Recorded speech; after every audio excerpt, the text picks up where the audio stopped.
Kalau yang lagi baru tu senang kita proses, tak lama. Kira 2 hari 3 hari siap. Kalau yang sudah lama, yang hitam itu lama sikit. Kita ulang lagi, cuci dia ulang sampai hati kita puas tengok itu putih dia, baru kita stop.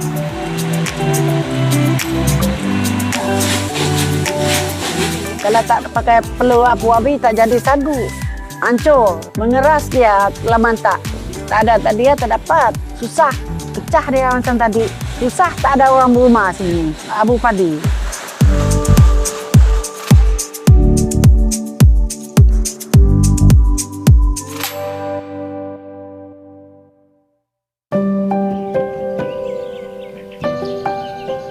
Mukah Bumi Melanau, sebuah daerah majmuk dengan lapisan sejarah dan warisan menarik serta unik. Antaranya sagu. Mukah pengeluar sagu terbesar di Malaysia dan industri ini sudah sebati dengan sejarah ribuan tahun kaum Melanau.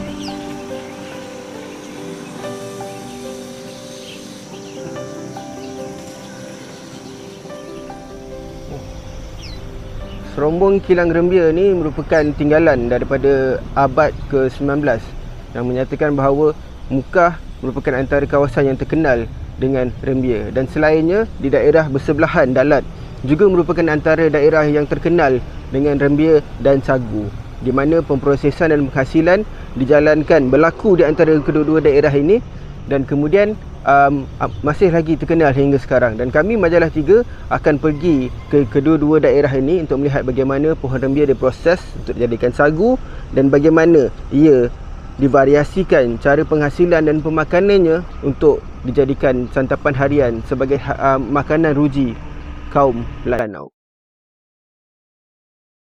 Kampung Balan, Dalat terletak berhampiran Sungai Oya. Di sini antara lokasi pemprosesan sagu yang terdapat di sekitar Dalat. Walaupun Dalat padat dengan kilang memproses sagu, masih terdapat individu yang menghasilkan butir sagu secara tradisional. Pengalaman selama 10 tahun memproses sagu, Zainab Kasim antara pengusaha terkenal di Kampung Balan Hilir. Mulanya berniaga kuih muih secara kecil-kecilan, namun kerana minat terhadap sagu sejak dari usia muda, membuatkannya beralih kepada perusahaan sagu. Resepi warisan turun-temurun dari neneknya menjadi sandaran Zainab terus meneroka perusahaan ini. Saya mula-mula bikin mula sagu itu belajar tu nenek saya belajar dengan nenek. Tulis resipi tu. Saya kuat juga nak bikin sagu. Tengok orang bikin. Sebab dari asal dulu-dulu makan sagu. Memang tak tinggal sagu. Kalau tak ada sagu, tak nyaman. Zainab tidak berseorangan dalam perjuangannya selama ini. Sebelum ini, dia berdua bersama suaminya mengusahakan sagu. Kini ada saudara dan rakan yang turut sama membantu, meringankan beban melepaskan lelah dari tubuh yang semakin berusia. Menghasilkan sejumlah sagu pada satu-satu masa bukan kerja yang mudah. 20 kilo, 25 kilo. Ya saya dapat bikin. Tak hari-hari, ada dalam 1 minggu 3 kali. Kadang-kadang tak ada. Nang ada permintaan orang pakai jual. Saya pun susah nak bikin tu. Kalah orang beli tu. Seorang tak dapat, 2 orang berempat. Tak boleh seorang. Lelah itu, tarik. Mengadun, mengayak, membentuk dan memasak. Prosesnya memerlukan ketelitian dan teknik yang betul. Adunan sagu diayak menggunakan acuan jaring, kemudiannya ditolak di atas tikar nipah. Kaedah ini membentuk butiran sagu yang kecil. Ia akan diulang berkali-kali sehingga bentuk butiran sagu yang diingini terhasil. Rahsia kepada bentuk adunan ini kekal serata ialah sekam padi. Ia merupakan komponen penting dalam campuran bahan bertujuan mengekalkan sebatian adunan. Kalau tak pakai perlu apu abi tak jadi sagu. Hancur. Mengeras dia laman tak. Mikir ngup sagu. Tak ada tadi ya tak dapat. Susah cari. Susah tak ada orang berumah sini. Ya, jauh saya cari kawan-kawan tadi dengan cari. Pergi Matu, pergi Daro mencari. Saya kampung tak ada berumah. Campuran beberapa jenis bahan seperti tepung sagu, tepung kanji, sekam padi, kelapa parut dan santan akhirnya menjadi sebati. Adunan yang baik maka terhasil butiran sagu dengan saiz yang ideal. Sagu yang tertinggal di atas acuan jaring adalah sagu yang akan dimasak. Manakala butiran kecil yang terkumpul di bawah akan digaul dan diayak kembali untuk membentuk saiznya semula.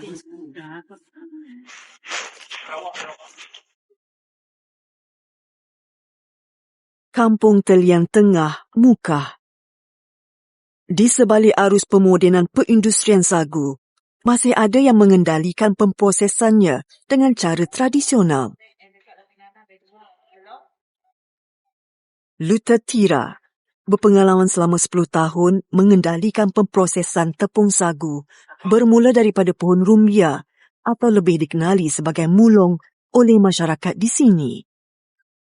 Dia juga sempat merasai pengalaman memproses mulong dari zaman dahulu yang dipanggil mancak, iaitu dengan memijak empulur mulong di atas pelantar kayu dipanggil salat di tepi sungai. Dari itulah pengalaman dulu ada. Tapi mula-mula injak dulu pusing kepala. Pusing. Belum ada pengalaman. Memang pusing kepala. Kan kita dari luar kampung ke kampung belum ada pengalaman dulu. Ialah ikut orang proses ni macam-macam. Itu dari pengalaman sana mengajar kita mana yang senang yang susah. Itulah. Tempoh masa yang diambil untuk memproses mulong menjadi tepung sagu adalah bergantung kepada bahan mentah itu sendiri. Lebih segar sesebuah potongan mulong yang diterima Luta untuk diproses, lebih cepat masa diambil untuk ia dijadikan tepung sagu. Batang mulong ataupun akik yang putih lebih senang dibasuh dan dibilas berbanding yang telah tersimpan lama.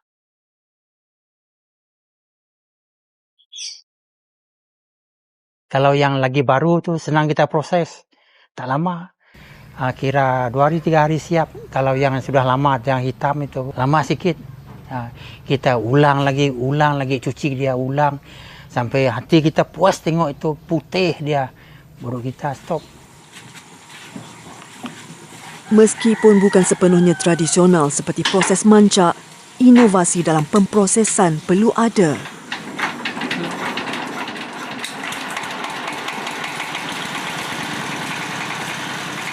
Penggunaan enjin dan pam adalah perlu bagi mengurangkan beban lelaki berusia 63 tahun ini. Pengalaman dalam kerjaya terdahulu bersama tongkang pasir turut membantu Luta melancarkan proses penghasilan sagu ini. Jangan kita bikin satu jeraya sudah, mesti mau ada jeraya lain. Proses pemandaian kita itu. Kalau ini tak dapat, kita ada ini, ada A, ada B. Macam dulu saya angkat tu berapa puluh kilo, 30 kilo satu besin. Sekarang saya pakai itulah enjin pump, proses pakai enjin pump dia. Kena dulu saya kerja itu tongkang pasir. Dari sanalah pengalaman saya tembak itu pasir. Dari sanalah pengalaman saya itu tembak itu pasir, hancurkan dia. Dari sanalah pengalaman saya bawa saya ke sini untuk senangkan saya sendiri, tidak pakai angkat lagi, pakai enjin pump. Hasil mendapan pertama tepung sagu boleh dikumpul seawal 2 jam ia diproses dan sedia untuk proses seterusnya. Kampung Balan, Dalat, antara lokasi memproses sagu secara tradisional. Proses seterusnya selepas butir sagu telah terbentuk ialah memasak di atas dapur khas yang dipanggil belanga. Ia diperbuat daripada campuran sekam padi dan tanah liat yang dipanaskan menggunakan kayu api. Mengendalikan sagu di atas dapur ini mudah buat Zainab. Namun meneruskan legasi agar perusahaan ini kekal berterusan sepertinya semakin sukar. Keluarga saya saja. Saya adik di kampung terus. Satu. Itu nenek. Itu tadi Serimak. Yang itu satu tadi Misah. Yang tu saja. Orang lain tak ada. Ya saya orang kalah buat sagu. Orang beli banyak. Buat sagu tak banyak. Sebab lelah bah. Kena api. Kayu, mencari kayu. Anak pun tak ada di rumah. Tak ada kerja macam ni lah. Dia orang semua kerja-kerjaan semua.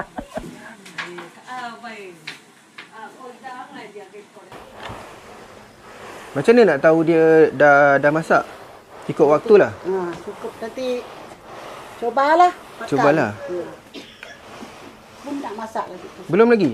Sekejap lagi. Macam banyak hancur je kak. Okeylah. Saya rasa elok saya pas balik kat kakak dah. Banyak hancur. Ditekan kamu. Nampak mudah tapi sebenarnya nak mengacau Ditekan macam ni saja. Digantung. maafkan saya. Nampak mudah tapi sebenarnya memerlukan kelembutan di sebalik mengendali butir-butir sagu ni di atas belanga ni, kerana sebab bila dia masak dia akan menjadi rapuh, dan bila terlebih tekanan diletakkan pada kayu bambu ni akan jadilah hancur-hancur macam ni.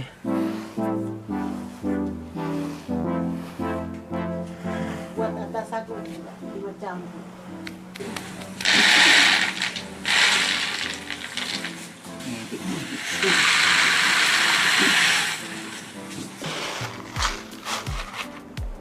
Kalau yang ada macam hancur-hancur ni sekali juga. nanti dia ya. Hancur ayat dekat sini. Oh, hancur kita ayat dekat sini. Apa? Pasal lagi apa? Bukan dia buang. Okey. Baik. Baik, ni adalah lebihan campuran sagu yang pada awal tadi ada beberapa campuran kelapa, kelapa parut, santan dan sebagainya. Ini lebihan kerana ada yang tidak jadi bentuknya, ada juga yang hancur namun tidak dibuang dan akan digunakan kembali. Mana yang ni akan dimasak juga di dapur belanga sehingga masak, dan kemudian disatukan sekali dengan habuk-habuk pasir tadi dan akan diguna semula, diulang guna untuk campuran sagu yang baru akan datang. Masak terus. Tuang jaga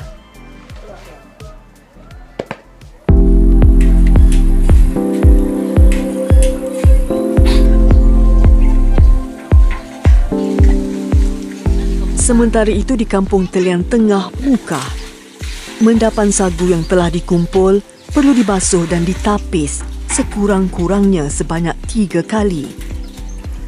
Dari hasilan itu kita tengok dari itu mulung juga, saiz dia kecil ke besar, dia tua ke muda. Dia mulung ni bukan semua sama, tidak. Karena ini mulung ini ada dia macam tu. Mulung bujang kah, dia ada tu sikit. Kalau orang tua dia hasilan dia dah sikit, sudah tua. Kalau dia sedang muda itu dah cantik itu. Hasil tepung sagu yang telah siap dibasuh dan ditapis airnya kemudian akan dibungkus. Tepung ini berada dalam keadaan separa basah dan perlu ditapis sekali lagi untuk mengelakkan sebarang gumpalan sebelum dibungkus. Produk akhir tepung sagu ini lebih dikenali sebagai lemantak oleh kaum Melanau. Kalau 20 lompong itulah kiralah hasil yang habis bagus lah 900 bungkus. 900 bungkus yang hasil yang balau yang bagus tu, yang lumbia yang bagus tu. Kalau yang kurang bagus 700 pun bungkus pun ya okey sudah. Yang harga sekarang lah. Hasil itu kita hantar ke kedai lah. Ada kita punya pemborong di sana atau kita hantar dia. Ada juga order dari Sibu, ada juga kawan-kawan order dari kita bawa balik macam. tengoklah permintaan dari kadang-kadang dari Bintulu pun ada. Ya, diorang tahu kita sudah ada proses, diorang datang sini, ya permintaan sampai 200, 300 macam.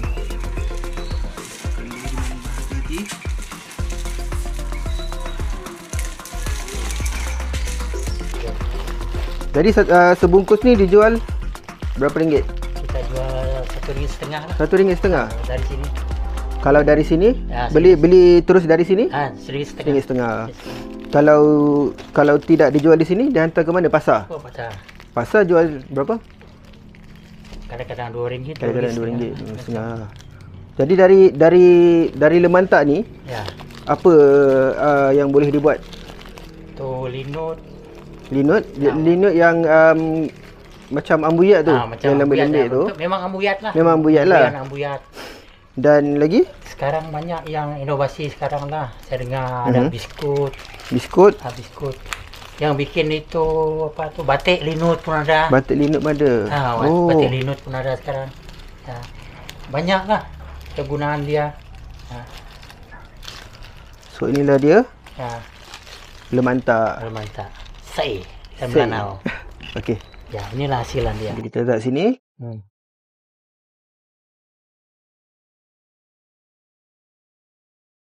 Sagu sememangnya dikenali sebagai makanan ruji masyarakat Melanau di Mukah dan Dalat. Cara penghasilannya unik, begitu juga dengan cara memasaknya. Butir sagu yang telah siap boleh diolah menjadi menu tradisional tumpik dengan menghancurkannya dan dicampur bersama kelapa parut. Dimasak di atas kuali lepir tanpa minyak, hasilnya kepingan seperti lempeng kelapa bersagu dengan aroma sangai yang unik. Juadah istimewa tradisional yang mudah dilakukan. Antara cara lain untuk menikmati sagu adalah bersama kari ayam.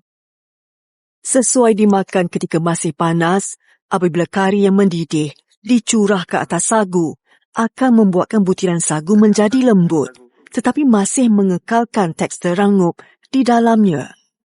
Dikenali sebagai selisih, ia merupakan antara menu tradisional sagu di sini. Sekarang kita nak rasa selisih dengan tumpik yang Kak Selimah buat tadi. Jom. Apa? Ya. Makan tak? Kita rasa-rasa sama-sama. Serba boleh dan pelbagai. Seperti nasi yang boleh dimakan dengan sebarang jenis lauk, begitu juga sagu. Cara menikmatinya adalah bergantung pilihan dan cita rasa masing-masing.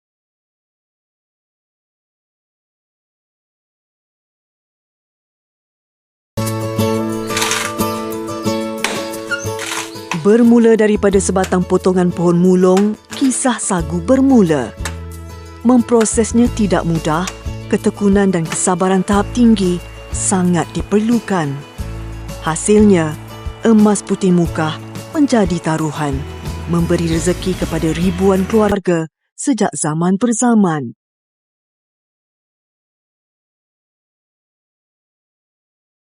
Dari tepung ke meja, tetap masih perlu mengalirkan keringat. Cara ia dijadikan hidangan, tepuk dada, tanya selera. Pastinya, sagu bukan sekadar hidangan di meja, tetapi identiti masyarakat yang menjulang maruah dan bangsa.